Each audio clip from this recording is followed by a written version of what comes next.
आज फिर जूनागढ़ शहर में छोटे मध्यम वर्ग के लोग जूनागढ़ भवनाथ जिला पंचायत मैदान में राइड शुरू करने के लिए मनपा आयुक्त के बंगले पर मजदूरी देने की मांग को लेकर गए, लेकिन कमिश्नर ने आज इन राइड के उद्यमियों की एक ना सुनी। जब कमिश्नर प्रेजेंटेशन देने पहुंचे तो कमिश्नर ने इन लोगों को बताया कि हाईकोर्ट की गाइडलाइंस हैं। फिर जब ये लोग मेयर के पास पहुंचे तो मेयर ने जल्द से जल्द सही काम करने का आश्वासन दिया है।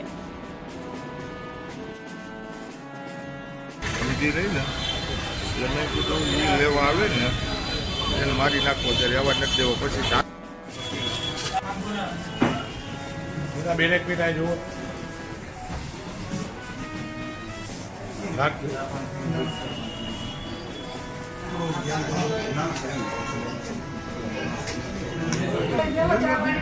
આજે ગેમ ઝોન જે આપણે બનાવવાનું રાજકોટમાં તેના હિસાબે સમગ્ર ગુજરાતમાં આવી જે રાઇડર્સ ગેમ ઝોન ચાલતા હતા તે હાઈકોર્ટ નિયમ પ્રમાણે બંધ કરવામાં આવ્યા છે અને આજે ભવનાથ ખાતે પણ જ્યારે આ રાઇડર ચાલતી હતી અને તે જે હાઈકોર્ટનો નિયમ છે એ પ્રમાણે બંધ કરવામાં આવ્યો છે તો આજે આખા ભવનાથ વિસ્તારના જે રાઇડરોવાળા છે તે બધા જ આજે મળવા આવ્યા હતા, મુલાકાત લેવા આવ્યા હતા અને એમની માંગણી હતી કે અમારે જે અમારી જે બાળકોને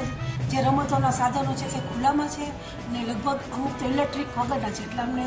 જો ખુલ્લા મૂકવામાં આવે તો અમારું રોજીરોટી ચાલુ થાય, કારણ કે 3 મહિનાથી અમારી રોજીરોટી બંધ છે, આવા બધાએ દુઃખ વ્યક્ત કર્યું છે। તો મેં પણ ખાતરી આપીશ કે આપણે સરકારની ગાઈડલાઇન અને હાઈકોર્ટની જે ગાઈડલાઇન છે તે પ્રમાણે નિયમ આપણે જોઈ અને જે કંઈ પણ થતું હશે તે પ્રમાણે આપણે કરશું અને એમના જેમ બને વહેલાસર રાઇડરો ચાલુ કરવામાં આવે તેની ખાતરી